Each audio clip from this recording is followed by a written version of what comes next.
for coming.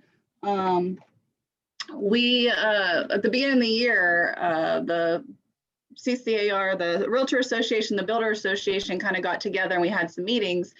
And we were trying to talk about how we can deal with all the things going on in our industry with our, with home building costs skyrocketing, a lot of our builders not even being able to build. Some of them were doing price increases every week.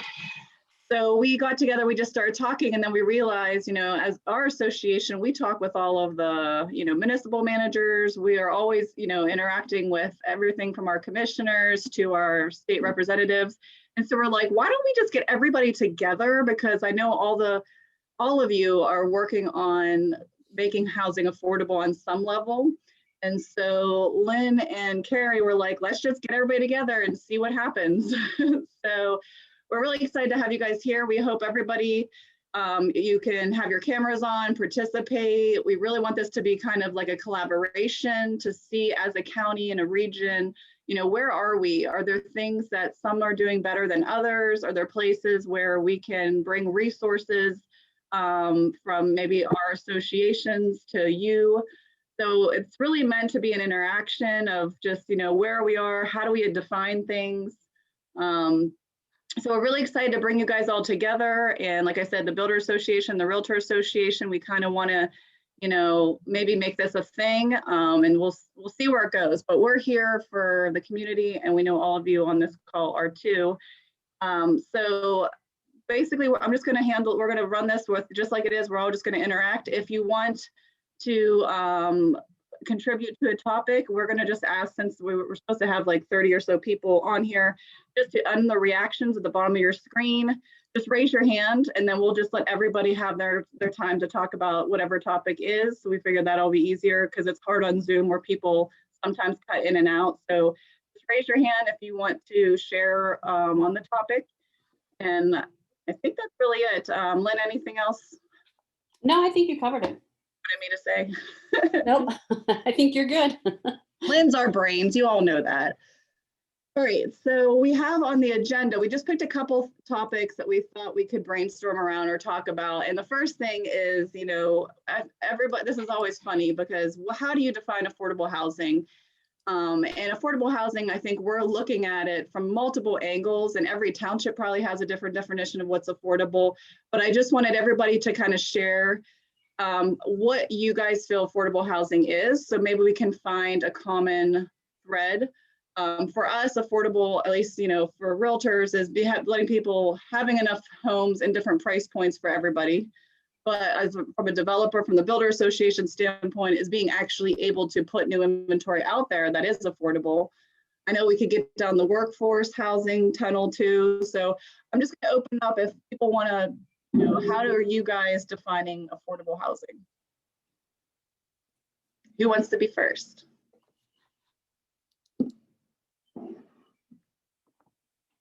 Not everybody at once.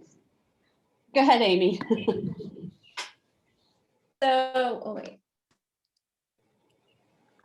I think there's an important distinction to be made. And I think for the last, I don't know, since 2008, maybe when we used to have the summits, we were talking a lot about workforce housing, which workforce housing is designed to get middle income earners into homes, right? So that's usually 60 to 120% of the median income. In Harris Township, our median income is $102,000. And our median home price is somewhere around $350 to $400, I think. So it's looking at trying to get folks, that are middle income earners, nurses, teachers, young professionals into homes. Affordable housing, I think, as we've all used that definition, applies more to the subsidized housing that you get through federal and state programs. And we have pockets of that out here, Center Estates, Huntington Park Apartments, those kinds of places. So I think it would be great. If we're talking about houses, I think we're talking about workforce housing. I think it would be great if we didn't use the two terms interchangeably, because they're really not. They're two separate terms. And if we define what we're talking about, the housing market right now, as you guys all know, your realtors obviously, is insane. I mean, I live in the Hill neighborhood. There was a house 2 doors down from me that sold in 3 days for close to $400,000. That's pretty much unheard of for my neighborhood. So there's a separate issue, I think, that's kind of being impacted by COVID right now as well. So I just wanted to maybe get a definition so we know what we're working on together, because I think they're two distinct things. And to add to Amy's point, there's some consideration that needs to be given in the discussion to continued affordability. So when, at least for Ferguson Township, when we talk about our regulations that pertain to workforce housing for new construction, it's with the understanding that there's a difference between a market rate home in the center region that sells for $200,000, but is 50 or more years old and needs a complete facelift in order for it to even be livable, and new construction that sells at that price point, where a prospective buyer can live in with the understanding that the systems and the operation of the home and the aesthetics and all the other stuff is going to not need a lot of upkeep and maintenance throughout the years. So we can't just talk about it in the context of the price point of the home, because I think we do recognize that you can buy a house in the center region for what we define as affordable or in that workforce range. But there are costs that are tied to that are well above what you'd expect from a new construction home that you wouldn't otherwise have to deal with. I'd like to make the point as well that I do like the HUD definition of 30% of gross annual income. That's a lot of what I was used to working with. But we have to keep in mind how much of a percentage of Center County workers are working for $7.25 an hour. So that's a yearly gross income of a little over $15,000 a year. So if you take 30% of that, that's a yearly rent, if they're looking at renting, of $4,524. So that works out to $377 that they could afford per month in rent. So if they have to look at that size, how are they going to buy a home? They're lucky they can find a rental for that. So 30% of income is great, but keep in mind all the workers working minimum wage and what 30% of an annual income is.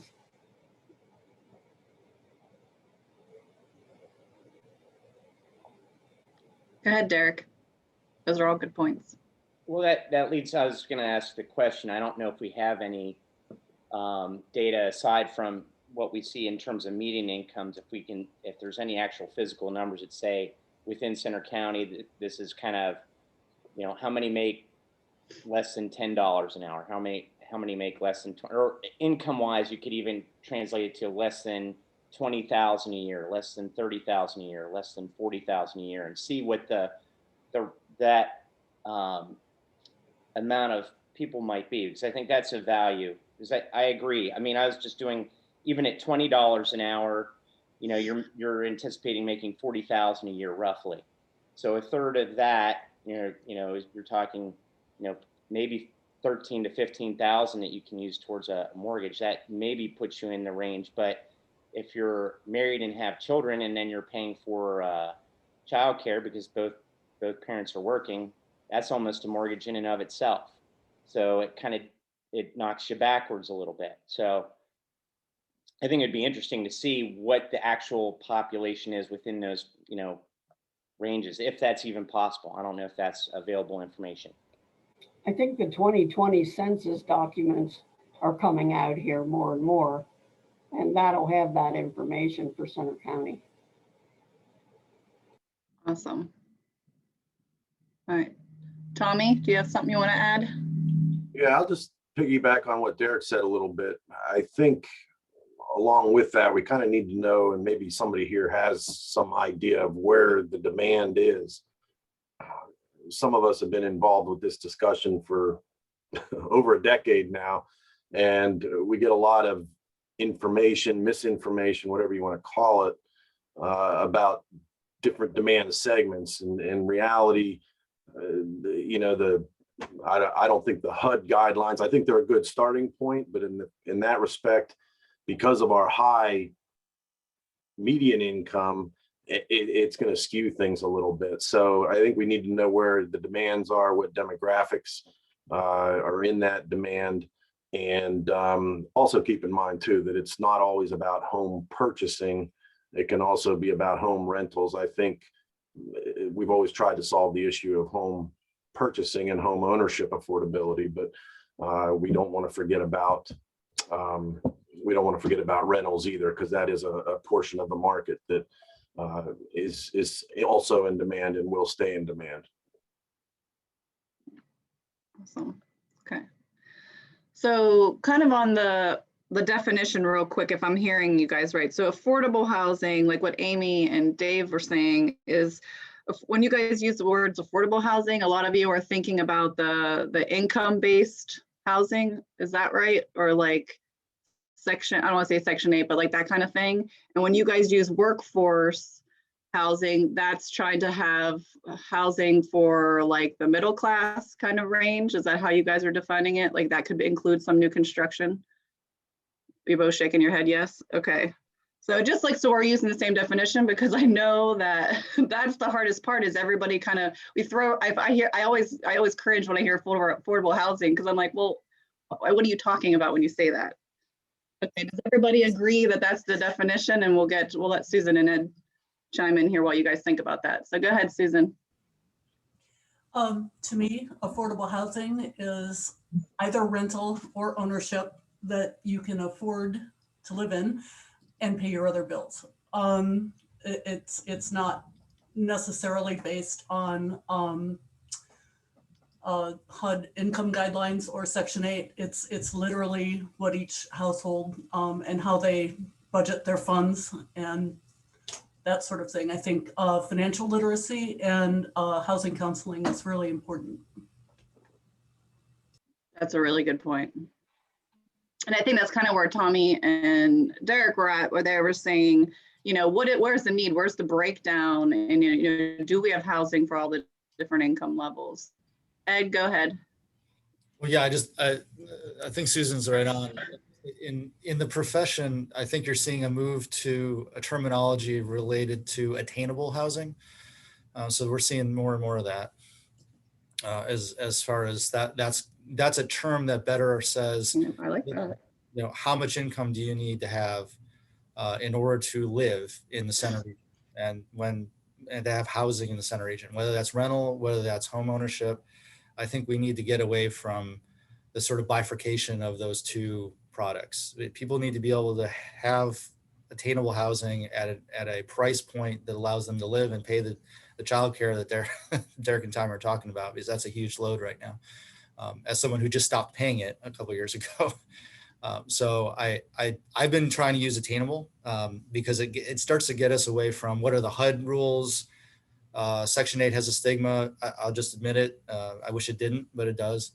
And I think that if you can get away to, wait, what are we trying to do? We want housing choice. We want a lot of products and a lot of price points that builders can build and make a profit so that they'll build them. And whether that's for rental or whether that's home ownership, or whether, like Dave said, you know, we need to be rehabbing a lot as well. It's not just about new construction. So what is it going to take to rehab and get better units? So I've been using Attainable, and I think it starts to break away from some of the old misconceptions. So. I like that. I haven't heard that yet. Anita? Yes, thank you for that. Our Patton Township Housing Task Force has been wrestling with terminology in terms of public acceptance. Our task force was formed after a big kerfuffle last year involving residents who equated affordable housing with low-income housing and responded in ways that clearly had some misinformation involved. So how do we win public acceptance for zoning proposals and other municipal actions?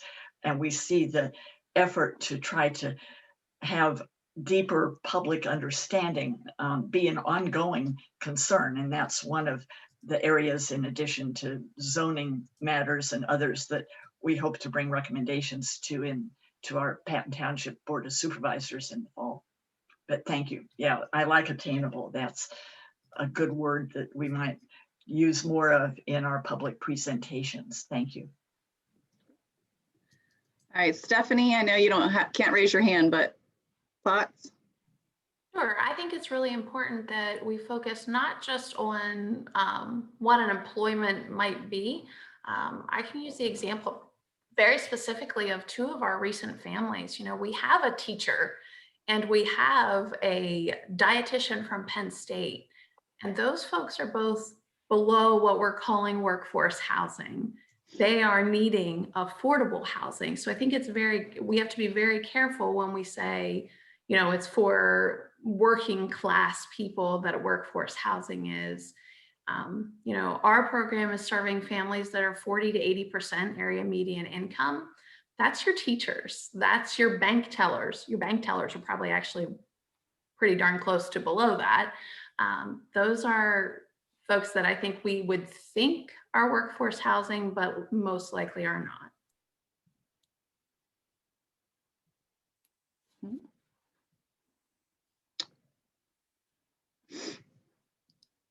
All right.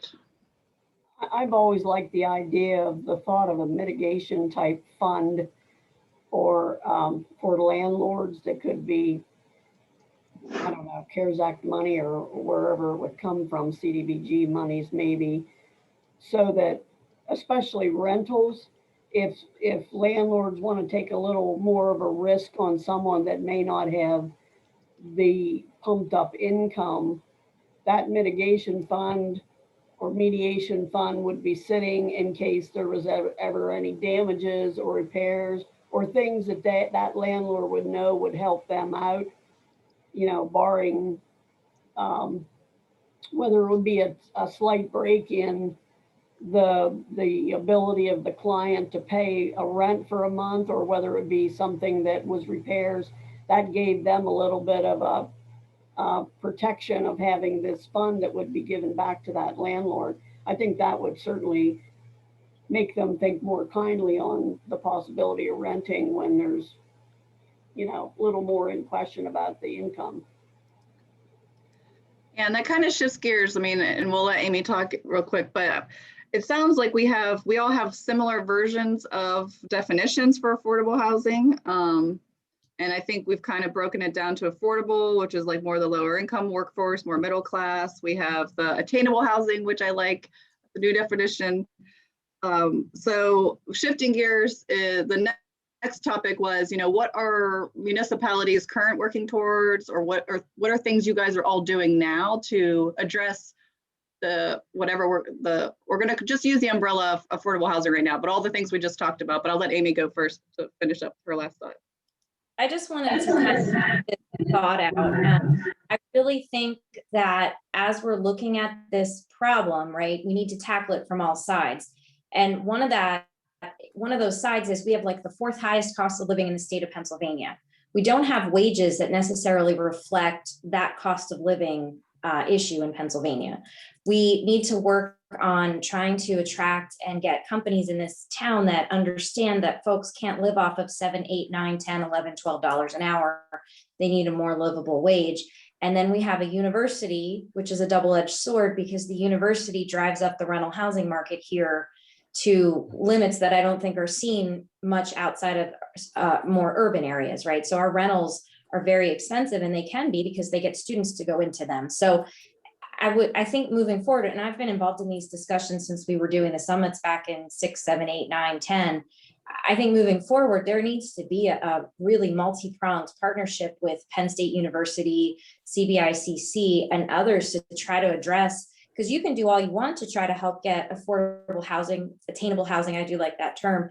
But if you're not bringing up the wages in this area, you're never going to help this issue long term. People are still going to struggle to get into any kind of housing because the rental market's so insane here. So just my 10 cents probably on that issue. And if I can jump in here real quick, Kristen, too, I like Amy, I like Ed's terminology there, because it's somewhat all encompassing. I agree with Stephanie in that we need to maybe separate these tranches a little bit, but at the same time, attainability can encompass a lot of things. There's a lot of things that go into home affordability, and that includes lending, which is variable. We're in really low interest rates right now, but if interest rates start creeping up, that has a huge effect on their ability to buy and finance a home. Down payments, cost of new construction and or rehab, all of those things play into housing attainability, and we just need to keep that in mind because there's a lot of different pieces to this puzzle if we want to solve it. Yeah, no, I like that. Ed, go ahead. Before we segue into what we're doing, and honestly, that we can all, I know Ferguson's got some things going on, with the county, et cetera. So maybe before we jump into what are we doing, I just wanted to use the moment that Amy's bringing up and Tom is saying to just bring up the sort of employer-supported housing approach that, many of us have had conversations with the university. My predecessor beat his head against that wall for probably 10 years to try to get the university to engage. Many of the other R1 schools around the country, Big Ten, at least half of the Big Ten universities have employer-supported housing programs, whether it's for down payment closing cost assistance, or it's even rental stipends, et cetera. Now, many of them engaged in that because of crime issues around campus. And I think that's one of the reasons that Penn State has never really engaged in that space, is that we have really never had those kinds of problems that a Columbus, for instance, has had with Ohio State. So, but I've had more and more conversations over the years with folks like, Jeremy Frank, KCF, other firms that their employees want to live, maybe not right downtown, but they want to live in, sort of the next ring out, or they want to be able to buy starter homes in the townships, and they just can't afford it. So I think there is a base of firms, and we've had a couple of conversations with SCASD as well about, we haven't taken a run at Mount Nittany yet, but I think there are some folks that we should be talking to about whether they would be supportive of trying to build some kind of an employer-supported program that I think could pipeline to the realtors as a way to say, hey, you could be marketing those products and linking up with staff at the university, et cetera. Part of me sort of is, I guess I'm just being biased, but I guess I've kind of decided to stop caring about Penn State on that issue and start looking to other firms and corporations in the area and see if we can build something with them that is really successful, and then maybe Penn State will follow along. So that's the optimist part of me, which is very small, but I do have that. You got to keep hope. All right, I don't know if Maureen or Dave or who is next. One of you want to go? Maureen, you want to go? Sure. I think through the housing study that we were just wrapping up here at the Borough, the one thing that came out to us sort of plays on what a number of people have said today in terms of there's a different affordability point for each individual. So we really do need that spectrum or that continuum of affordable products. So whether it's someone entering from shelter, emergency shelter, all the way through the middle income home buyers, we really need to serve each one of them and have good options for each level. So I guess that's just it. Looking at supporting people and trying to move them from one level of housing to the next and having good options for them at each level. That's sort of, I think, the gist of where the borough's trying to go. Awesome. Dave? Thanks. Just a quick point, but I think something important to put on a radar as we talk about workforce housing or attainable housing, which I'm starting to embrace that term. Well done, Ed. Is the concept of visitability, universal access. I think as we're talking about what each of us are doing, we have to focus on, housing that's adaptable to a variety of physical needs and different levels of ability. I think that's a mark that we have historically glossed over in the interest of pursuing the broader goal of providing affordable housing. That's a critical need for a demographic that often gets left out of this discussion. That so often those with specific needs also have needs for affordable, attainable housing, and we need to have that in mind as we talk about new construction as well. This visitability concept. Awesome. Derek? Yeah, I was just going to add in, I agree with the point about wages. And I think that's an issue that will ultimately have to rectify itself to enable people to be able to make living wages as we move forward. The other issue, which Tommy, I know will agree with from a realtor standpoint, is supply. I mean, it doesn't matter what incomes you make, if the supply is limited, and the demand, if the supply is low and the demand's high, then the prices are going to keep skyrocketing.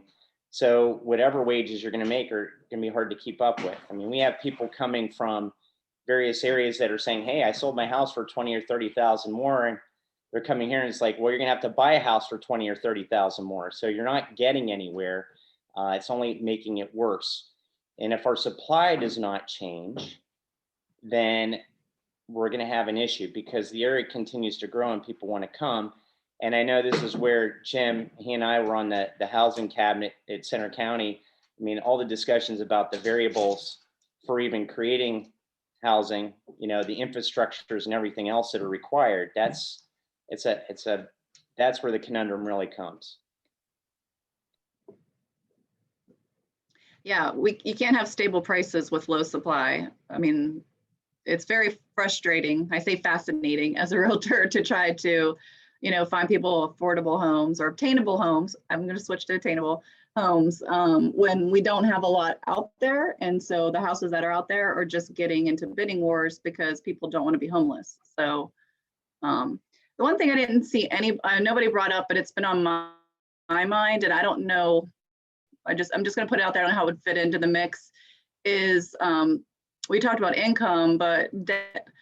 I don't hear a lot of discussions, and I work a lot with clients that, you know, on their debt or eliminating debt, or, you know, and from a lending standpoint, they looked at debt to income ratios. But, you know, programs to teach people how to, you know, not spend more than they make, and how to get rid of debt and how to stay out of debt.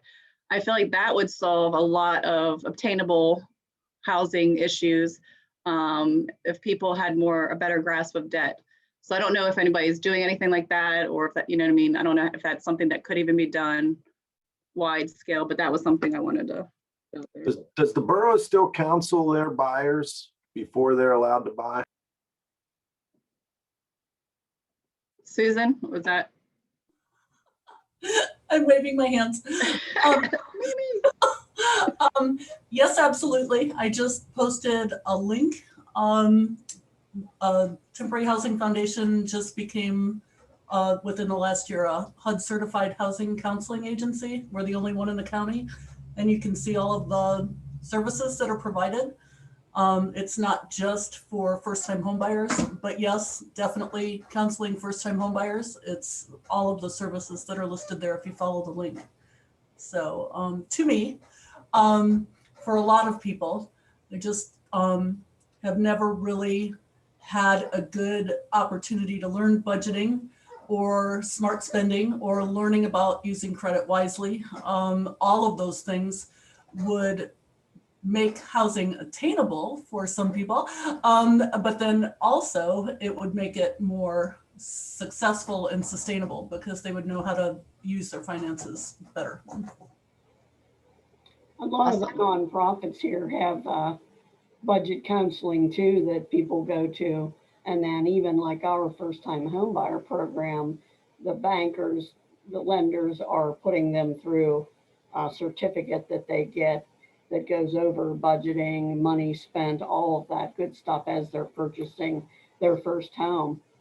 But student debt is another thing that a lot of people are crippled with, and with these, you know, student loan companies not forgiving any of these loans like they're skimping out on when they're legitimately allowed to.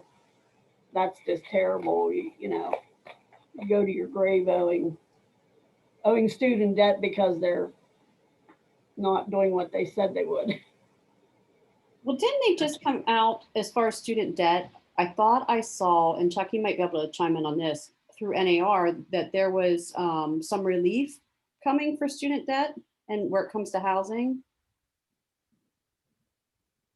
I've only seen one thing one little group that they did that for. I thought I heard the Supreme Court kind of Yeah, let me see if I can find that email that I saw this morning. I don't know, it might be something updated.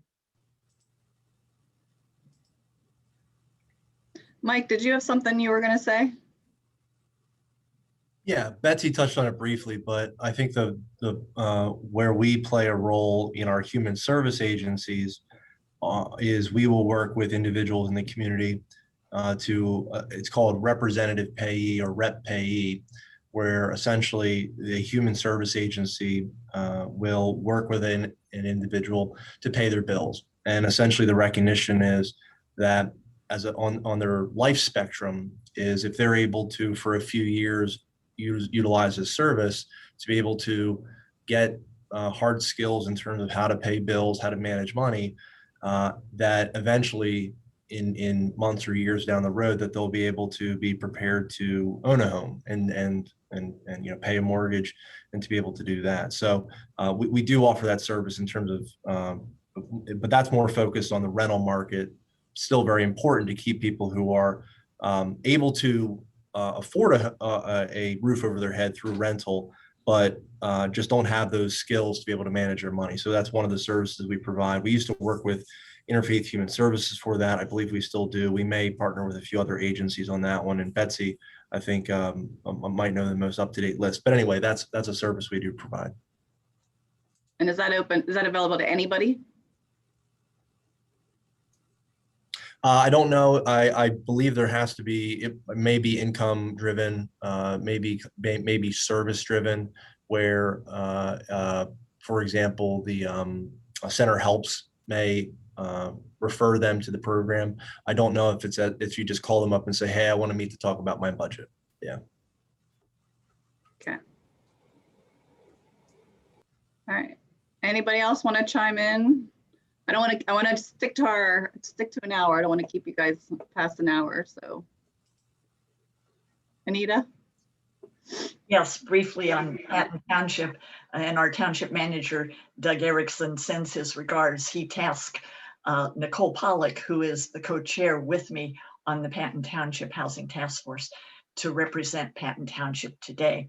One of the areas that our township is looking at is the question of visioning, recognizing that the pandemic has thrown so many curves that it's hard to predict on the short term, let alone the long term.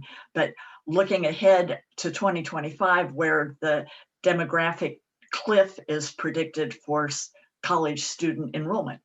And I understand that in 2025, Penn State is envisioning a drop off in its student population and what ripple effects that would have.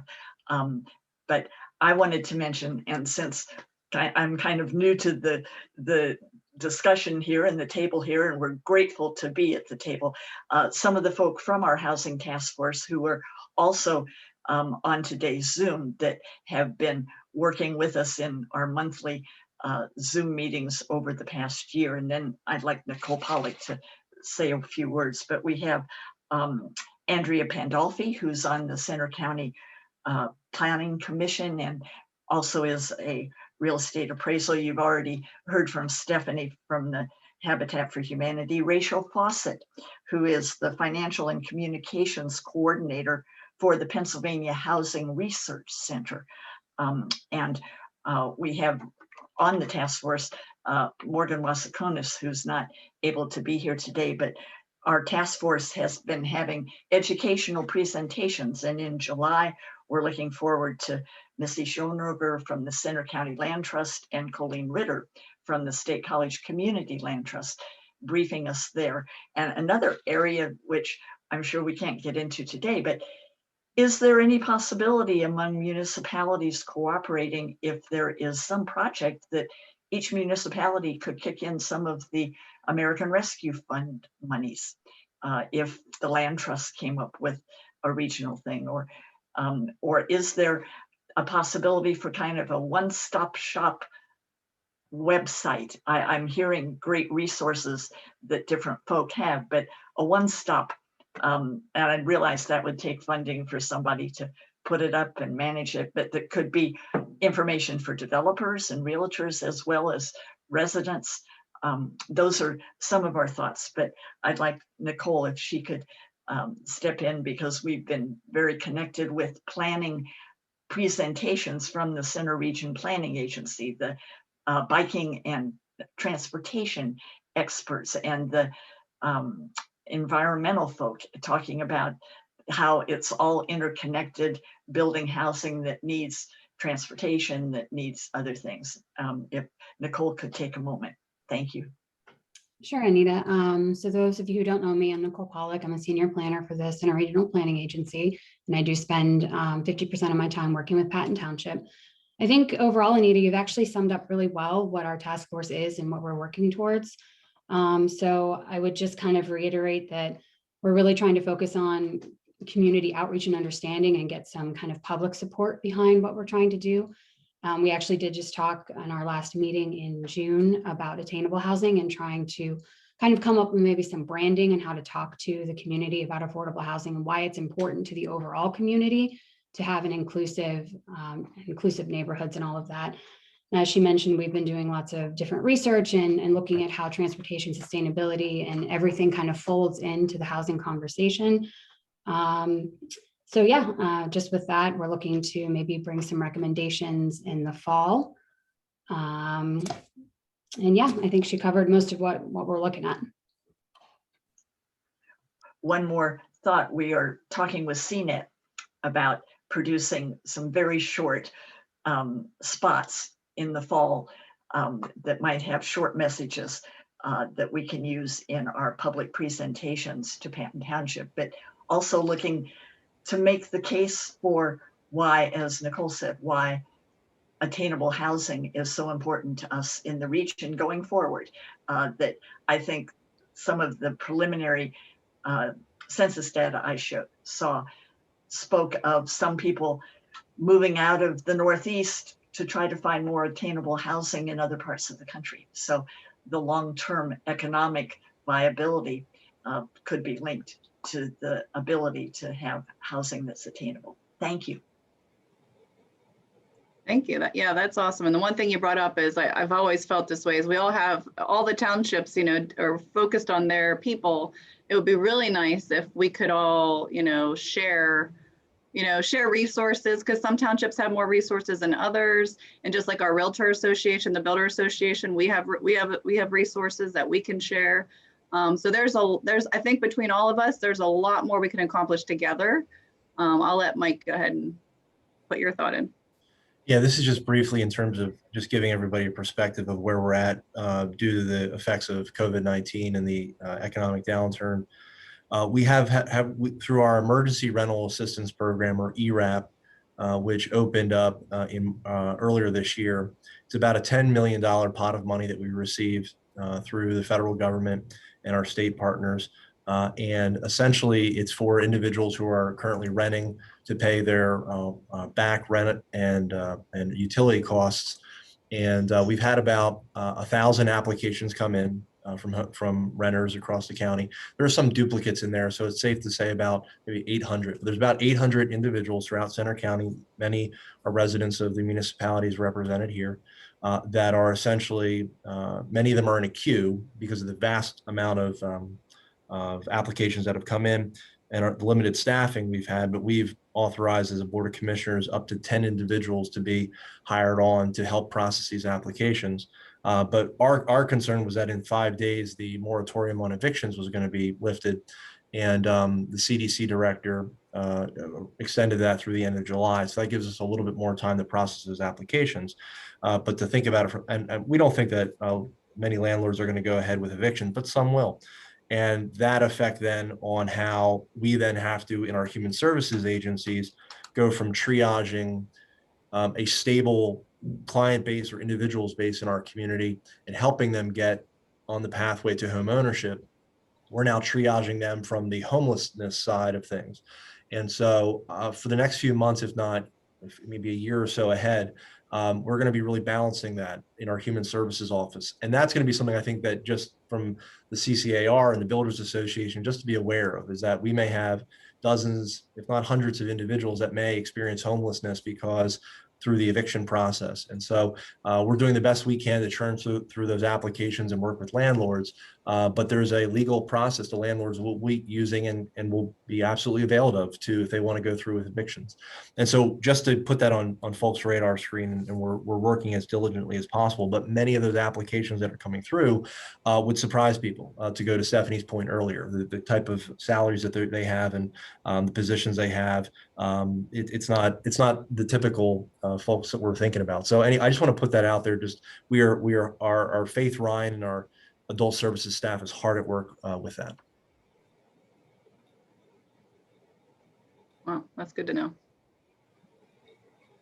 I think we should also think about trailer parks, the trailer courts, and how so many of them are closing up. And we've had that in the past too, where if they get displaced, we have a whole group of folks then that need to find somewhere in that price range to go. I think having some type of a landlord liaison would really be great for people that are renting and talking to them. And we should also be looking at our low-income housing tax credit buildings. I was the 811 local lead agent there for a while, and a lot of them are getting close to their 30 years. We need it'd be nice to get an answer from them of what they're planning on doing, whether they're going to keep those things affordable or phase out of that. I'd like to see incentives for ones that have been around that never got in on the initial tax break, and see if there's something we could do to keep that going. And I have to say, with the information you folks sent early, I was really surprised, because I'm not usually looking at the developer side, the costs to a lot of these things as your stages of building and zoning and all that. I mean, that's just an amazing percentage of the cost of these buildings going up. And it would be great if we could see some kind of a break in those prices, but everyone says that's pretty hard to do. But projects like home shares, where maybe an elderly person now has empty nests and has rooms to try to share homes, I think people should encourage that. Those echo cottages for the elderly, I think that would be a great addition to this county. A lot of those things, there's so many facets to it. So. Yeah, that's a good point. I mean, I hope everybody got a chance to read the study, but that's something that, that's what kind of started this conversation again was, the cost of development is getting to the point where a lot of the builders just aren't doing it. Because they're like, it's not worth me spending the money to develop it, and then I won't be able to sell what the product will be at the end. And that was a really good study to just show how much the development side affects us having new supply. So, we talked about the supply, which is what brings costs up or prices up.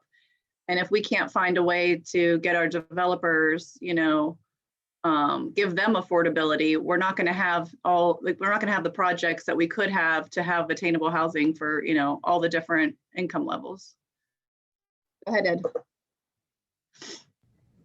I just wanted to talk briefly about the discussion of supply, because I mean, in the time I've been here, which is 7 years now, we've really seen a dramatic increase in a very specific type of supply. So the purpose-built student housing, whether it's sort of the high-rise model in the borough or it's the sort of cottage style in the townships, when you look at the number of beds that have come on or are going to come online, we still have 2 big ones coming. So it's a lot of new beds without any increase in enrollment at the university, including, in fact, in some ways it's gone down.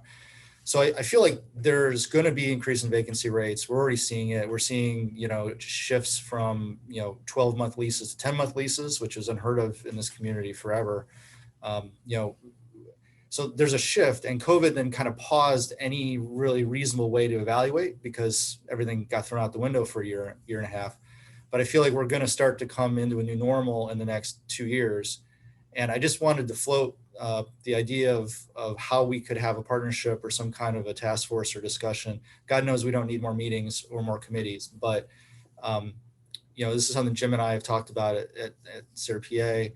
How can we be monitoring what that increase in supply does, and in how could we intervene in the market for those units that now may become more, naturally occurring affordable housing. What do we do with some of the older rental stock that may not be, may not have been refreshed? I mean, we are seeing, I think, a whole wave now of, especially some of the high rises, all of Beaver Canyon got bought and is now being rehabbed.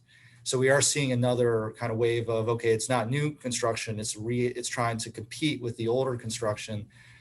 Now, this doesn't help the single family home conversation, but just in the rental space, I'd like us somehow to have some way of evaluating that and then seeing what should we be doing at the municipal level, or maybe at the county level, both, that we're trying to target getting non-students, creating that space for non-student rental housing. And obviously we have a vested interest in finding ways for Land Trust and Home Foundation to maybe be involved in some acquisitions in that space too. But just wanted to put that out there, as I think it's a key opportunity that we should all be jumping on over the next couple of years. So. Yeah, that's a good point. We had Mike did a presentation for the realtors like a month ago, and we do have, I think, based on the numbers that the county was counting, we do have more student housing than students at this point, 100%. And I think that the new student housing hopefully will, that's where they'll live. And then the housing that was maybe in the past student housing has an opportunity to turn over to be something better. So I like that idea. And, the Realtor and the Builder Association, especially our realtors, we have investors, we have people that are willing to do things and put money towards things. So if you guys come up with ideas, we can probably find the people that will do it on some level. Even just the realtors, a lot of us are investors, and we'd be happy to jump in on that. I don't know, Tommy, do you want to talk anything about new construction a little bit about, I know in my experience, the housing that is getting built based on, I guess, what the builders can make money on, but it's not necessarily the inventory we need. Yeah, it's just tough because it is so expensive. A typical subdivision is going to cost $1,000 per linear foot of street to construct, and that doesn't include if you have off-site improvements that are required, traffic improvements that are off-site, pump stations for sewer, and things like that. And there's just a bunch of little pieces that add up to a cost, that is unsustainable for a lot of folks. And quite honestly, and we've talked about this a lot, and it's not something new, but just the length of time and the trouble and the hassle, and this isn't to anyone in particular, it's just a general process of developing land and the timing involved and the risks that are there for a developer, for the market to shift or cost to go up like we're seeing right now. I know builders that have stopped building because they just can't afford to sell what it costs, sell a home for what it costs them to build it with the increased prices in materials. Those prices are coming down. But I'll say if you got caught up in that building process while these material prices are high, that's a real risk that builders just are going to look down the road and say, I'm not going to do that again. So it's just tough. It's just a lot of different pieces that really need to come together to help do their part, I would say, in trying to do that.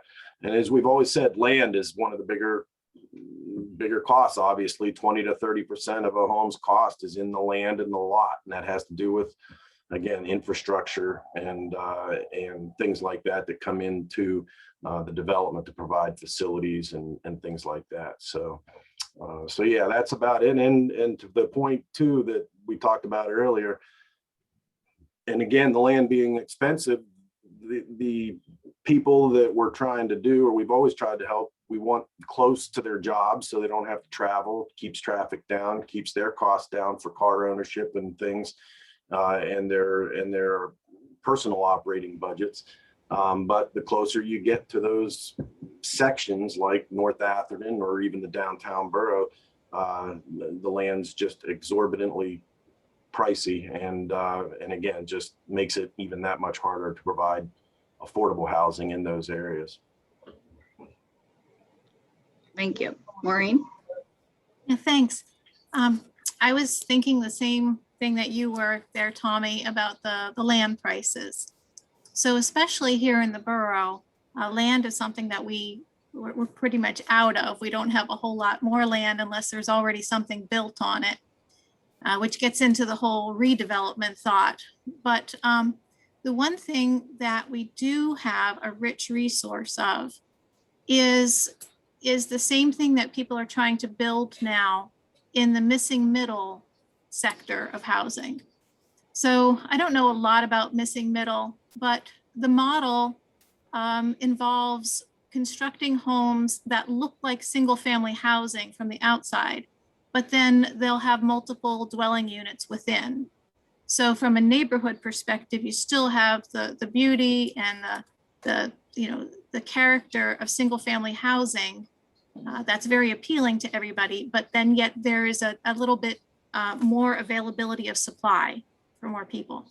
So as students might move into the purpose-built student dwellings more, in the neighborhoods, we have so many homes that are already duplexes, quads, triplexes. What a lot of other communities are trying to build now, we already have a wealth of, but it's old, and a lot of it's been student housing, so it's a little bit abused.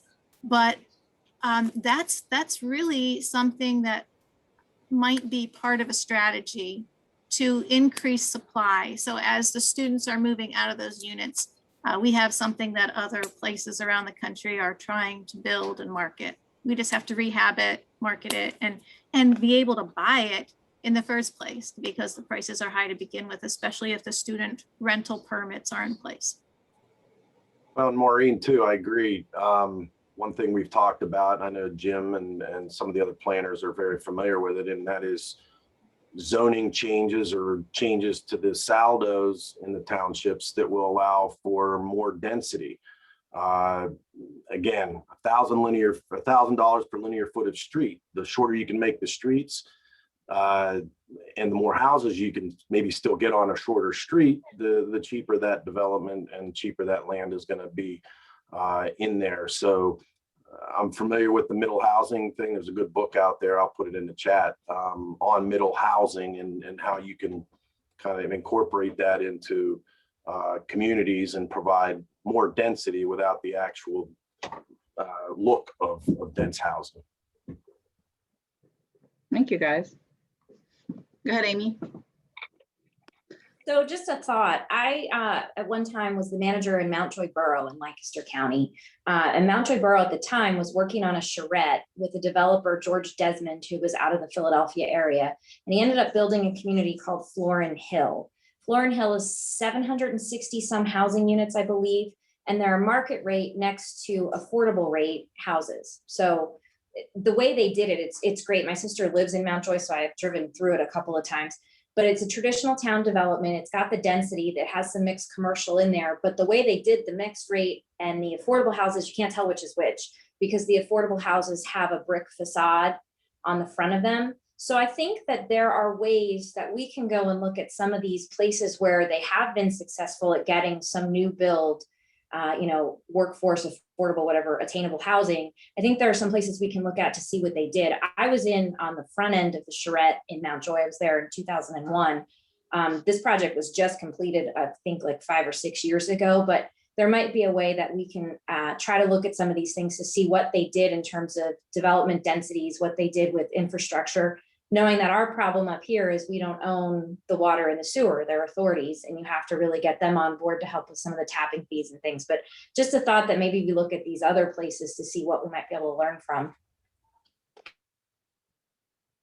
Yeah, absolutely. And I think, you guys have so many good ideas. Like, I wrote down a ton of notes. So I don't want to keep you guys past the hour. I feel like we had a really good discussion. we're all on board, I think, with attainable housing, and attainable housing is going to be different for every income level. And we want to have everything, I agree, from, you know, the different levels of housing, from, you know, the people that are just getting started out, like I guess from homeless to home ownership. I think if we all work together and we share ideas, we might be able to get somewhere with all this. I really appreciate everybody coming and having this discussion. I would love if everybody got something out of this, if we wanted to do it again, and we could maybe share what we're doing, and maybe see if some places are doing things that maybe we want to use in different areas, and, you know, maybe we can work on a collaboration project together across the whole county. I don't know.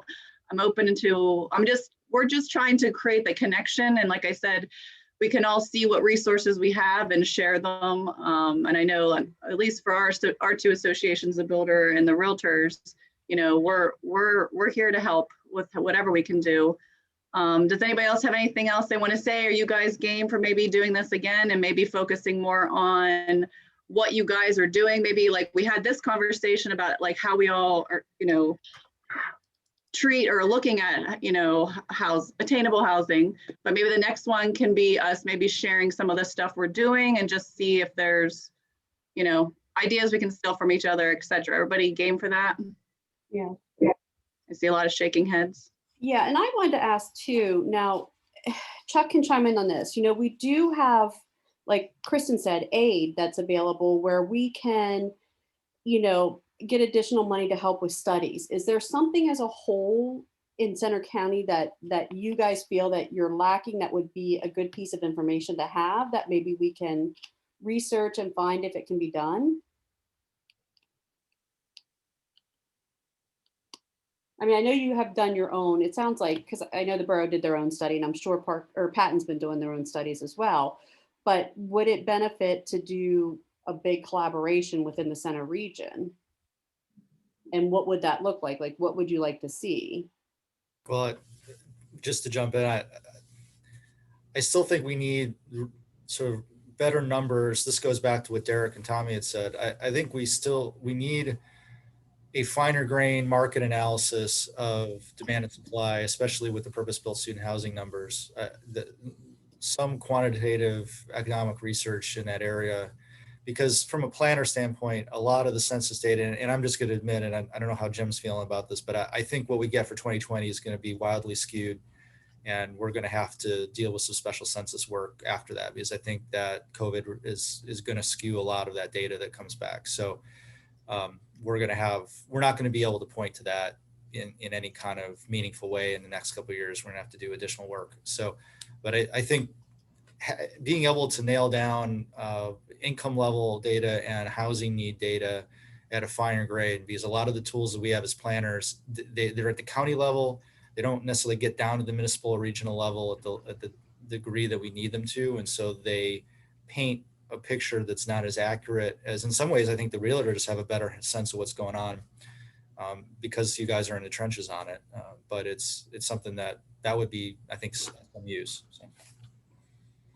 So are you saying you want to know more of like, what are our different income levels? And then what is our, like, what do we have available as far as housing for all of those income levels? Like, and housing needs, you know, in terms of what is the demand that's not being met?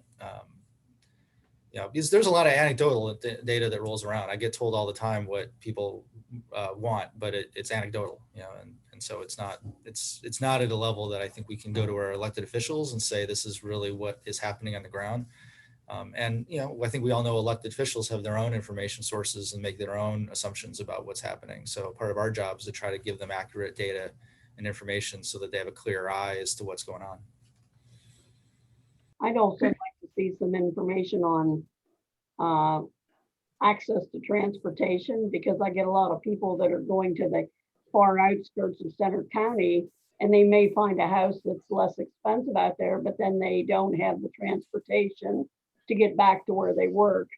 And, you know, I know CATA just even cut back on some of their routes just because of, you know, demand and COVID and all that. And another issue might not be really on the table as much, but I'd really like to see a group of landlords that are willing to work to people that are like getting out of the county jail. I mean, there's a lot of people sitting in there that, you know, didn't do anything terribly heinous, and yet circumstances are that people, every time I've talked to landlords, they seem petrified to the thought of renting to someone that may have just had a really bad break in life and needs a place to start. And there's usually funding, you know, that can be available and things like that. So I'd like to see that pumped up a little bit too. Okay, awesome. Maureen? Thanks. So just having tried to use census data to analyze housing need in the borough, we came about the difficulty in that the census information on income is so skewed by the students, and it's really almost impossible to separate out the student data from the rest of the community, even when you look at age. So anyway, we were looking at different ways to gather data on housing need. And we met this week, and we're meeting again next week with Civic Plus, and trying to develop a new web presence for housing in a way that we can collect data. They're talking about a guided conversation through forms. So if people could, you know, looking for, I think Anita might have mentioned a one-stop shop for housing interest. And as people would click down through the forms to drill down to the information that they're trying to get to, we would be able to collect some information on who's looking for housing here and what type of housing they're looking for, and try to gather as much information from reports as we can. So hopefully we'll have some more information to share on that. That might be an opportunity for collaboration there. Awesome. Yeah, if anybody has any information, if you want, I'm going to volunteer Carrie and Lynn, but if you want to send them anything you do have, I'm sure those two ladies would be able to maybe put it together at least and try to make sense of it, of what we do have. And then we can work on possibly getting another study or something done. Go ahead, David. So if an emphasis of this assessment or whatever policy directives come of it is going to be on, this is to Tommy's point earlier, modifying zoning regulations and land use regs to be more allowing of higher density, I think as municipalities, we really need to have a good understanding of those implications on costs of public services. You know, certainly where you might solve a problem that is presented by urban sprawl, you may create additional problems, not just additional taxing on our utilities, stormwater, wastewater, and potable water, but also just the need to have for public safety presence and other impacts that are brought forward, and additional stressors that are added to our provision of public services by having higher density zoned development. So I just think if we're doing this assessment or if we're doing any analysis, that impact on public services has got to be considered. I think it's a good suggestion and it ought to be explored, but we really need to be able to flush out what those implications are in order to make a good decision.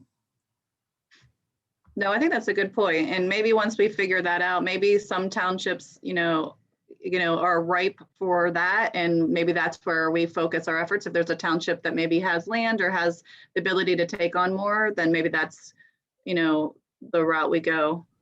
I vote for Ferguson. You would. I mean, we're always robbing Peter to pay Paul here because we're so close to each other. So, that's true. It's a true statement, I think, in general, to note that if we increase density in one municipality, we're doing so at the expense of density in somewhere else. So being able to think strategically about that and identify where those investments are going to be the most fruitful, for me anyway, would be valuable. I think Spring Township has some land still. Maybe we go out there. All right, Susan, go ahead.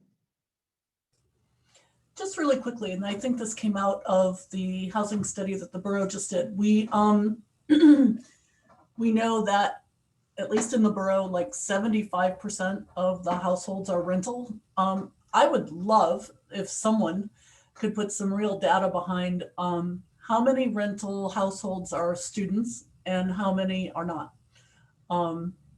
I think that'd be really interesting to know for the whole community, actually. Okay. Yeah, and that becomes the baseline for as that additional supply comes on and we start to see what might happen. But we need that baseline in order to be able to see. Yeah, I wish we'd done this 5 years ago before all the supply came on, because we've already missed a little bit of that initial that baseline data. But without any of that, it's hard to say, okay, well, are we opening up additional housing units that would have been for students that are now available? And then how do we actually get families or employees and others into those spaces? Is there a role? And maybe there's not a role for the public here. I mean, I always jump into the fray on this, but that's because of my nature. Sometimes you just let the market do it, and maybe that's going to take care of itself. So I just don't know, but I think that we're in a really critical moment of the next 5 to 10 years where we're going to see a lot of change, and we can either try to shape it to take advantage of it, or we end up with some blighting influences throughout the region. So. Hey everyone, I hate to jump in. This is Missy Schoonover with the Center County Housing and Land Trust. I didn't have a raise hand on my Zoom today for some reason, but I just wanted to jump in and say that our agency, COVID delayed a project that we're kicking off in a huge way, because we are actually this summer going to be kicking off a survey of landlords across not just the center region, but we're going to be expanding it beyond to find out some of these answers. How many are renting to students? How many are renting to families? What does the population of your renters look like? And what are some resources that we could be looking at utilizing there? Some of you might remember that this is a monthly survey that Heritage One used to do years ago with all of the landlords and property managers. So we had intended to launch it much sooner. Actually, we were going to launch it last April, and then COVID hit. And we just weren't able to do that. But now that we know what Penn State's doing in the fall and the property managers are firmed up for the fall, we hope to start collecting that data in the near term. Now, because it's data, the first few months, the first few reports aren't going to be super fruitful, because we need to collect over the course of several months to find out what trends we start to see and things like that. But that is a project that the County Land Trust is launching that we hope to be collaborative with all of you. This has been a great discussion, because those rentals are an important piece of the attainable housing for our region. Thank you, Missy. Hey, Kristen, real quickly too, on what Ed was talking about, maybe Michael Pipe knows something about this, but the impact of not having enough affordable housing or attainable housing, we'll say, and housing in general, what economic impact is that having on our area? I've heard some anecdotal evidence too, or data that talks that certain industries or people will not come here, businesses won't come here, or we're not in contention because of either the high cost of housing or not the lack of housing. And I'd be curious to know if part of these questions in the study, whether that could be incorporated into it to see if there is a way we can use this to help get the public involved, at least business owners and people like that, that if they know that that's a problem, they might be willing to help solve it if they know it could help their businesses. Pre-pandemic. Oh, go ahead. Sorry. Oh, go ahead. Nope. Go ahead, Mike. I just real briefly to that, Tommy. Pre-pandemic, there was a story in the CDT during one of their annual business sections or business. They have a few pages on business. In Center County, there was a story or a sidebar about how it was harmful, or we weren't able to attract employers due to the low unemployment, and that sort of has generated its own sort of snowball effect of making assumptions off of that, because we're such a rich economy that employers aren't looking to locate here because the workforce isn't there. That's pre-pandemic. That was a few years ago. In terms of the housing stock, I had not heard, at least, or seen any reports about how that employers were not looking to locate here due to the high cost of housing. That was not something that we had, that at least I had seen. Ray Salinas, who is our planning director, may be able to share a little bit more about that if Ray's seen anything, but I had not at least heard that in the media or the public anywhere. I've not, Michael. Thank you. I don't. Betsy may have had some input on that as well. Not sure. And there may not be that right now, and maybe the chamber might be somewhere to start at least, because when industry or companies are coming to town, and I know a lot of us have been in these discussions, and we're trying to attract industry here, that is one of the big questions that is usually on their checklist of required options in a site survey that they might do to choose to come here. So that's, it may not be there, and it may not even be a problem, and maybe it checks the boxes on most of the people that we want to attract here. But I don't want to forget about it, because I just think it's something that if it is a problem, we need to address it. The only thing I'd say I heard on that is that some companies or people that want to move here for a job are a little bit dismayed because some of the bigger companies they don't have like a workforce housing program where they're helping them with initial rental assistance or a search for a house, because they know there's just not that many houses to be had.